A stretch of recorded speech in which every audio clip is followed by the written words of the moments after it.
You are being watched right now. Not by me, not by the government. Well, maybe by the government, but I'm talking about something deeper, something that's been haunting humanity for thousands of years. The simple primal need to be alone, to have a corner of the world that belongs only to you, a place where nobody judges you, nobody interrupts you, and nobody asks you where you put the scissors. We take this for granted. Today, we have bedrooms.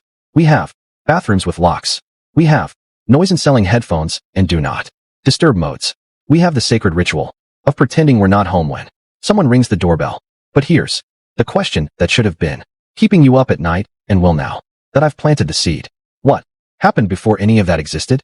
What happened when you lived in a cave with 30 other people, all of you, sleeping on the same floor, sharing the same fire, breathing the same air, and you just needed 5 minutes to yourself, surrounded by the same people every single day for your entire life? There was no concept of going home. There was no apartment to retreat to. There was no door to close. Your life was by definition a communal experience from the moment you were born to the moment you died. And archaeologists studying these groups have found something fascinating. They almost never find evidence of individual sleeping quarters. No separated rooms, no partition spaces within shelters, just one big shared area where everyone piled in together. So here's the real question. Did these people even want privacy? Or is privacy something we invented later, like taxes and passive-aggressive emails? Here's where it gets philosophically interesting. Some anthropologists argue that privacy is a concept is not natural to humans at all, that it's a byproduct of civilization, hierarchy, and the accumulation of property. That before we had things to hide, before we had social status to protect, before we had secrets worth keeping, we simply didn't need to be alone. There's actually pretty compelling evidence for this. Many contemporary hunter-gatherer societies that still exist today, groups in the Amazon, parts of Central Africa, remote corners of Papua New Guinea, have been studied extensively. And what researchers consistently find is that these communities have almost no concept of physical privacy.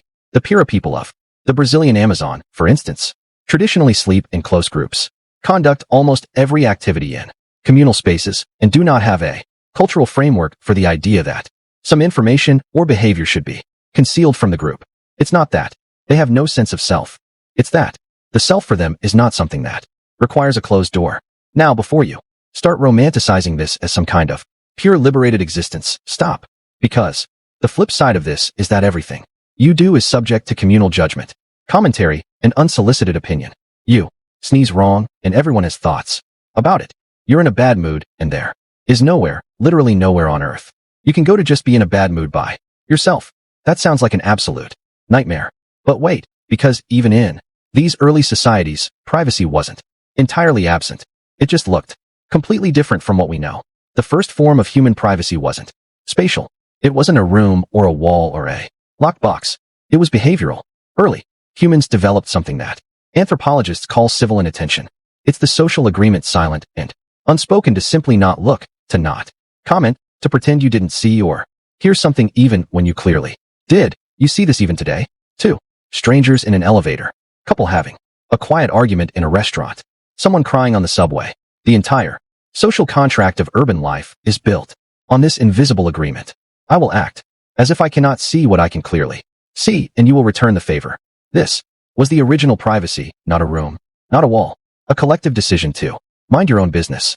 And it worked, mostly because in small hunter-gatherer groups where survival depended on cooperation and social harmony, breaking this unspoken rule, prying, gossiping, maliciously forcing confrontation was genuinely dangerous. You could destabilize the group. You could trigger conflict that nobody could afford. Social invisibility was enforced not by law, but by collective survival instinct. So ancient humans had privacy. It just lived in other people's eyes, not in architecture. Then agriculture happened, and everything got complicated. About 10,000 to 12,000 years ago, humans in various parts of the world independently started growing their own food. They stopped moving. They built permanent settlements. And suddenly, for the first time in human history, you had something worth protecting. Your grain stores, your livestock, your land. And the moment you have property, you need privacy, because privacy at its core is about control. Control over your information, your possessions, your body, your decisions. And you can't have control if everyone can walk into your life whenever they want. This is when walls became more than just shelter. This is when the architecture of privacy was born. Archaeological sites from the earliest agricultural settlements, places like Çatalhöyük in modern Turkey, dating back around 9,000 years, reveal something remarkable about how people started organizing their lives. These settlements were densely packed, houses built wall to wall, almost no streets, people literally entering their homes through holes in the roof. And yet, inside these structures, you start to see something new. Distinct areas, sleeping platforms raised off the ground, specific zones for cooking, for sleeping, for storage, the interior of the home becoming a structured, intentional space rather than just a place to be out of the rain. People were starting to organize their private lives. Architecturally, the house was becoming, for the first time, a container for the self. But here's something archaeology rarely puts a spotlight on. Children. In these early agricultural settlements, children had essentially no private life whatsoever. And the interesting thing is, nobody thought that was unusual. Children slept in the same room as parents and siblings. They witnessed the full spectrum of adult life from birth. Arguments, grief, illness, intimacy, all of it played out in front of young eyes, with zero filtering. This is not neglect. This is not dysfunction. This is just what life looked like when walls were a recent invention and space was a premium resource. But what's fascinating is that children in these societies developed their private lives differently as a result. Rather than a physical space, they used time, the hours spent alone foraging, tending animals, carrying water. These solitary tasks gave children a form of privacy that the architecture of the home couldn't provide. Movement was freedom. The errand that sent you out of the settlement, even briefly, was a doorway into your own mind. Even today, in communities without the luxury of private rooms, children instinctively find their private spaces in time and motion rather than walls. They climb a tree nobody else climbs. They find a specific rock by a river. They carve a tiny empire out of the landscape that belongs psychologically entirely to them. The human need for private space does not disappear just because no one builds it for you. It finds another shape. Now let's address the thing everyone is thinking about and nobody ever wants to say out loud. Toilets. Or, more specifically, the ancient lack thereof. Because if you want to understand ancient privacy, you have to understand that for most of human history, bodily functions were not private at all. And this is not a small footnote in history. This is central to the entire story. In prehistoric societies, elimination happened wherever and whenever nature required it. Communal or solo, there was no designated private space for it. No etiquette, no door, no awkward small talk while waiting for someone to finish. In the bathroom, even in the great ancient civilizations, the situation was not what we'd hope. The Romans, whose empire produced aqueducts, roads, concrete, and some genuinely impressive legal philosophy, had public latrines called fora that were essentially long stone benches with holes carved out set over a running water channel. You sat side by side with strangers. You made conversation. There are actual ancient graffiti and literary references suggesting that people ran into acquaintances, had business meetings, and exchanged gossip at the latrines. The Romans were not embarrassed by this. They were in fact somewhat proud of their sanitation infrastructure, which, compared to what came before and what would come after the fall of Rome, they absolutely had a right to be. The wealthy, of course, found ways around the communal bathroom problem, as the wealthy have always done throughout all of history in every conceivable domain. Private chamber pots, servants to deal with the aftermath, and separate toilet chambers within larger villas. Money has always bought privacy. That relationship is ancient. Speaking of the wealthy, let's talk about ancient Egypt because Egypt is where the architecture of private life becomes genuinely fascinating. Egyptian homes for ordinary people were simple mud brick structures, usually 1 or 2 rooms, the whole family living in close proximity. Privacy was again largely behavioral. The concept of personal space existed, but the physical space to enact it did not. But in elite households, nobles, priests, high officials, we see something remarkable emerge. Multi-room villas with dedicated bedroom chambers, reception halls separate from private family areas, even evidence of what we might call backstage spaces, areas of the home closed to visitors and guests. This is enormously significant because it means that by roughly 3000 BC, some humans had not only developed a concept of private life, but had built entire architectural systems to enforce it. You, as a visitor to an Egyptian noble's home, would be received in specific public rooms. You would never see the family's private quarters. You would never enter the areas reserved for intimate life. Sound familiar? Because This is still exactly how privacy works in formal social context today. But here's what's really interesting about ancient Egyptian concepts of privacy. They extended it to the afterlife.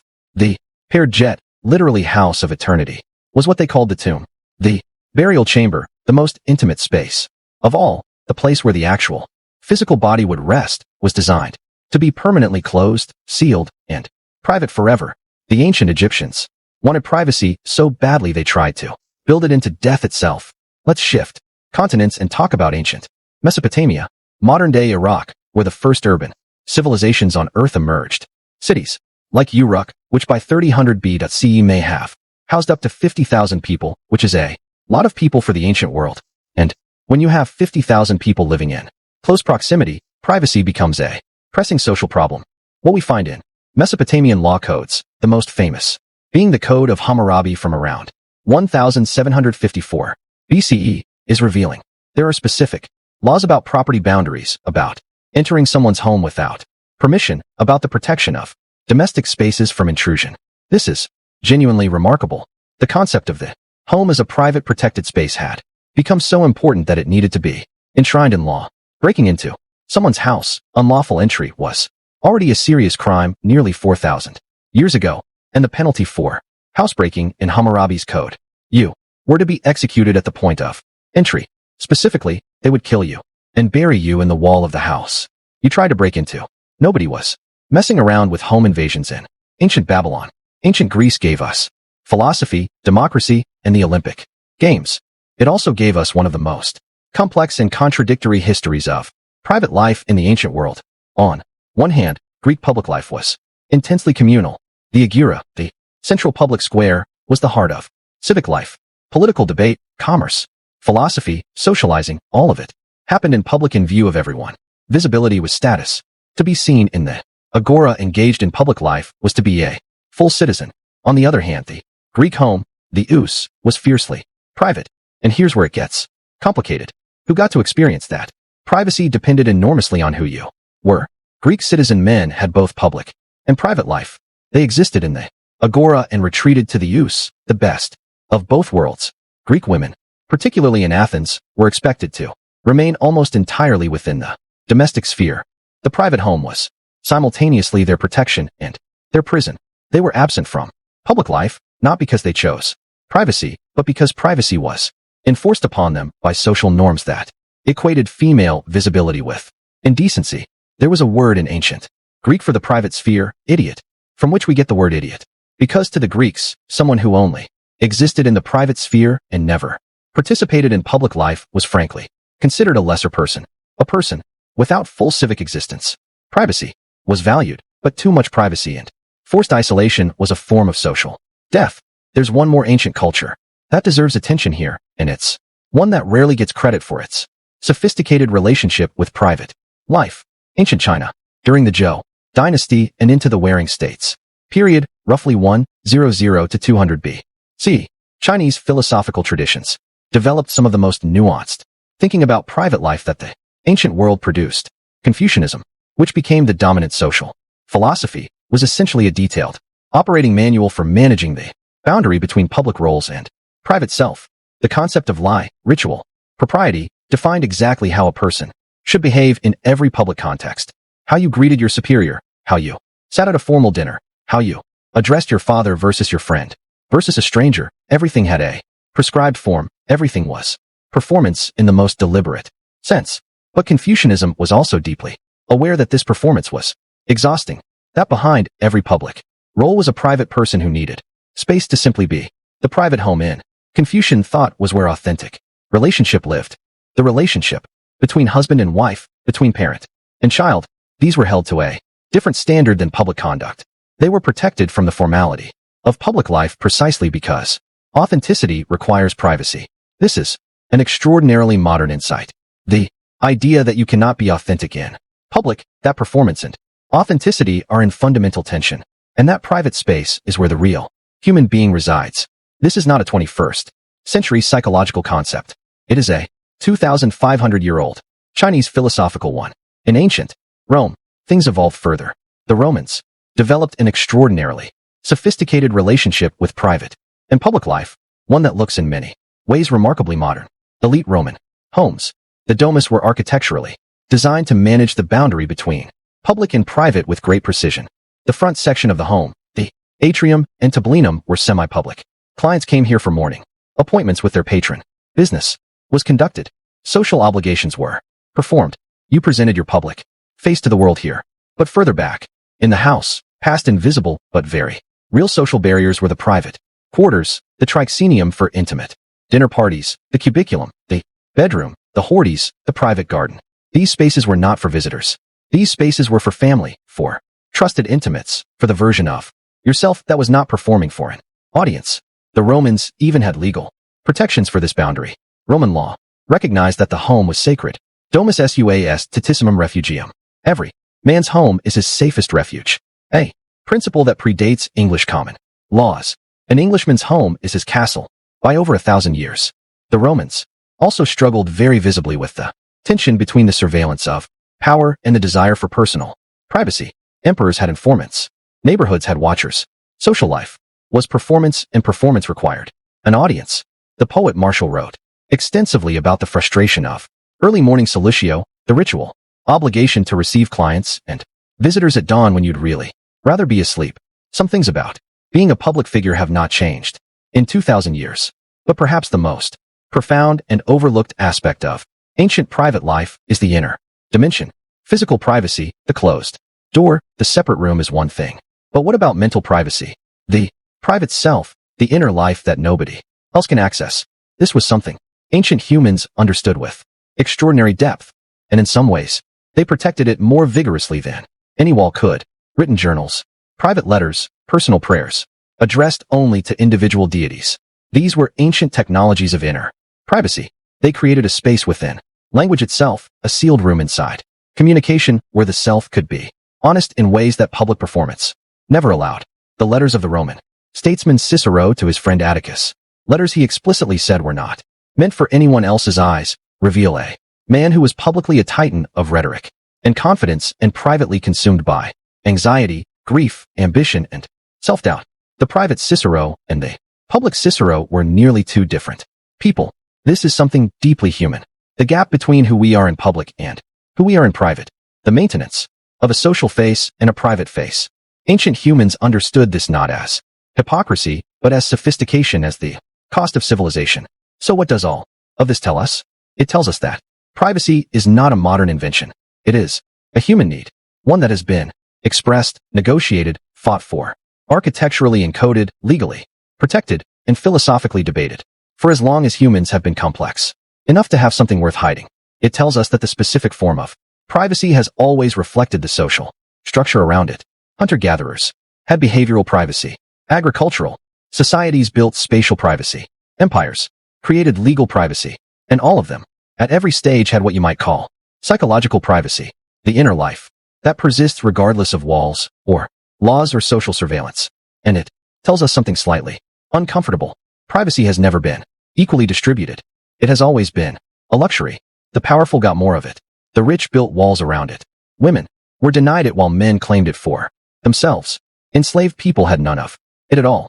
In ancient Rome, enslaved people slept in the rooms where they worked, in the corridors, in spaces, without names, perpetually visible, perpetually available, perpetually, without the refuge that their enslaver took for granted every single night. Privacy historically has not been a right. It has been a privilege, one that had to be fought for, legislated into existence, and is still in much of the world not guaranteed. The next time you close your bedroom door, or put on headphones, or simply sit somewhere by yourself for a few minutes, you are participating in one of the oldest human dramas there is. The endless negotiation between the individual and the community, between the self and the world.